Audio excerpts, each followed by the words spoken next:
No, it wasn't a nice part of town. Busy street, getting rained on.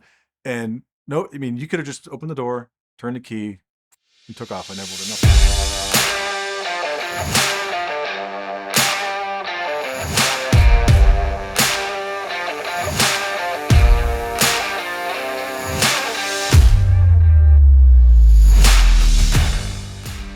I was watching Fools Rush In with Salma Hayek. She was driving over this bridge with this old beat up Scout, no top on, and I was like, I want one of those. Well, the reason why is because I didn't know what it was. I knew what a Bronco was. I knew what most cars were because I'd never seen that before, and I didn't know what it was. And I wanted to be a little different. I didn't care what year it was when I was looking for one. I knew I just wanted that.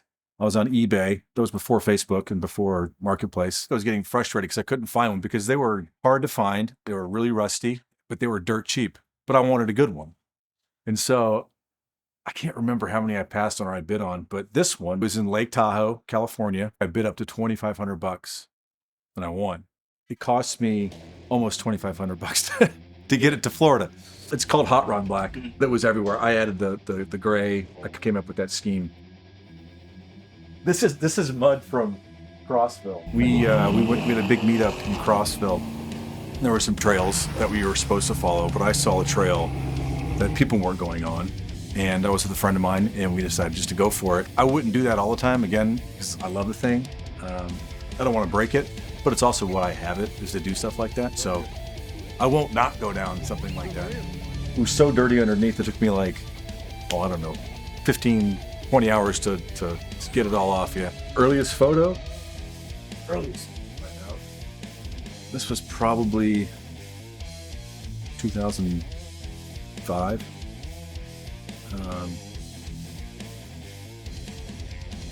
Right there. I started it just because, like, it was an account. Like, it's not a personal account. Like, I don't care.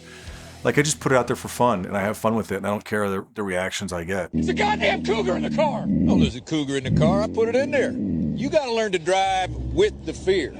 And there ain't nothing more goddamn frightening than driving with a live cougar in the car. God, where'd you get that thing? I trapped it. So on our first or second date or something like that, I wanted to show her where I lived. At the time, I didn't have a garage.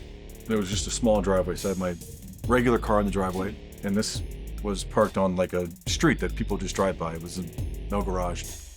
And so we're pulling up. I was like, yeah, here's my house. And she's like, whose Scout is that? I was like, you know what that is?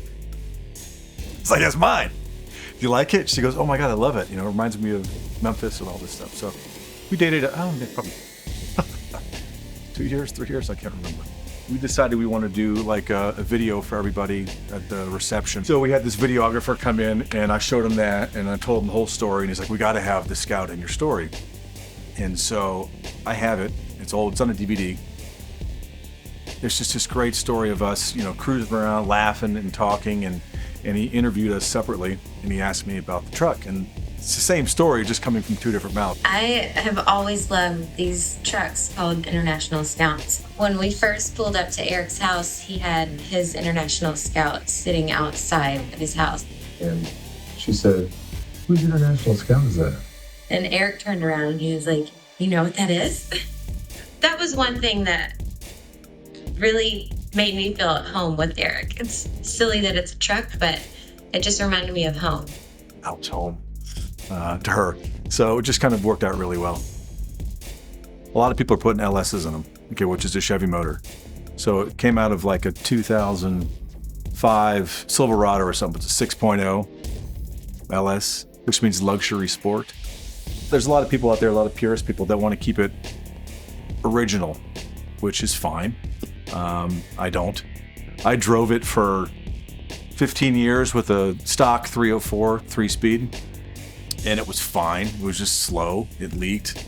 Had a hard time starting, and the opportunity to make some changes, and I'm happy I did. So I changed it because you turn the key, it starts. You're not pumping the gas, ring, ring, ring, ring, ring, ring, waiting for it to start. It's not leaking on the garage floor. It hauls ass. It gets 20 miles a gallon, but who cares about that really if you're driving that thing? And just overall performs better. And it sounds like a bat out of hell. I mean, it's awesome.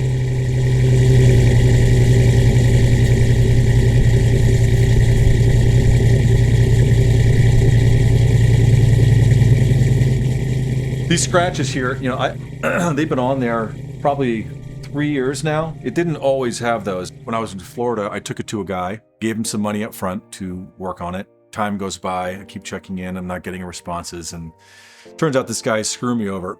I go over there without telling him with the tow truck and take it from him.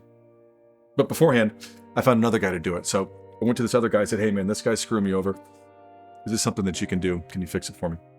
He's like, hey man, I'll go with you. So he goes with me, gets the tow truck. We tow it to his place. In the meantime, I sued that guy in small claims, got some money back. I bring it to this other guy. I was like, this is important to me. It's special. This guy did this. Please just help me out. One day, the whole thing's apart. He's working, he's cranking. I was like, oh my God, this is amazing. Thank you so much. Truck means a lot to me. Thank you so much for helping me from this guy. He starts working on it. And then I think it was like probably middle of COVID, right? We move up here. So this was almost 3 years ago. We move up here. He's still got the truck. And so I'm reaching out to him like, hey, when are you going to finish? Nothing. Like this can't be happening again. It can't be. Where are you? Where are you? Calling? Nothing. So finally, I remember he said he owned the business with his brother or something. And I tracked him down, Googled him, called him. He's like, he's gone. I was like, where's my money? He's like, he spent it. So I'm like, okay. So this happened twice in a row. So I tell the guys like, look, okay, I want the truck. I want my money. Truck most importantly, and then we'll talk about the money. So I had a guy up here drive all the way down to Florida. It's in pieces. In pieces. All the fenders, the hood, everything was just thrown in the back. And my buddy in Florida, I asked him to drive by and see if it was still there. It was outside in the rain next to a dumpster. And I told the guy what this thing meant to me. So I'm really angry. So I have a guy to go down there, picks it up, brings it back to me, then he parks it right over here in the driveway. And I'm just like devastated. I'm like, okay, all this money into this thing, and it's 10 times worse than it was before. Because it was work, it was driving, it was fine. Because everything was just tossed in the back. The whole journey here and being outside, there's ants and spiders and all this stuff in it. Moving around and got all these scratches on it. These guys, the team went, put it all back together. And I decided just to leave them. Just to leave the scratches because it's kind of a reminder and it kind of looks badass. I'll pick up the girls from school when it's nice out. We'll go out for ice cream or something like that. But, because they don't know me not having it. I had it way before they were born, so they've always known me to have it. It's always been there. Yeah, I got you on. Okay, is this time we're going? Yep, you guys I was traveling a lot on the street that I had no garage, just a small driveway, just big enough for one car. And so this was parked on the street. No top in Florida, and it rains all the time, right? So I was traveling a lot. I was probably gone for a week or two. So I get home, I unpack my bags. It was nice. I was like, I'm going to take this guy out for a ride. I'm looking around the house, like, where are my keys?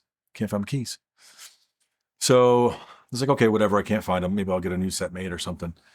So I go to the truck to get in to get something out, and they were in the ignition, no top, busy street, getting rained on, and you could have just opened the door, turned the key, and took off. I never would have known because I was gone. So nobody wanted it, which is pretty ironic now because I don't think you could do that today. There's a guy, his name's AJ Nichols. I just saw him pop up on Instagram, like this guy makes custom artwork of your truck. He sends it to you and then you send it off to a sticker company. And then you get a patch of these stickers, leave them in your glove box. You hand them out at meetups, and then people started mailing them. I got these stickers. Send me your address, I'll send you one and you start swapping. And so that window, I got stickers of, they're not all Scouts, but 4x4 trucks from all over the country. I think I got one from Alaska right there. So that's pretty cool. So I got one made. I got a couple of them made. There was a time I thought about selling it 6 or 7 years ago. My wife said no, and I thought about it, and it wasn't worth what it's worth now. It wasn't much, but I had a 69 Charger, 440 RT, and I think I paid $12,000 for it in 2001. Bought it from PJ's Auto World. And I had that for 10 years. I think I sold it for 25 or 30. It's probably worth 100. And that was really special. So I'm pissed I sold that. And that money, of course, is long gone. The whole thought of selling that at the time was like, maybe I was going to sell it 12 or 10. It's like, okay, you pay a few mortgage payments or something like that. Truck's gone, money's gone. And then you're thinking about it all the time. So no, I won't sell it. I'll have it forever. If you said $1 million, I would probably say yes, and I would recreate that and keep the rest.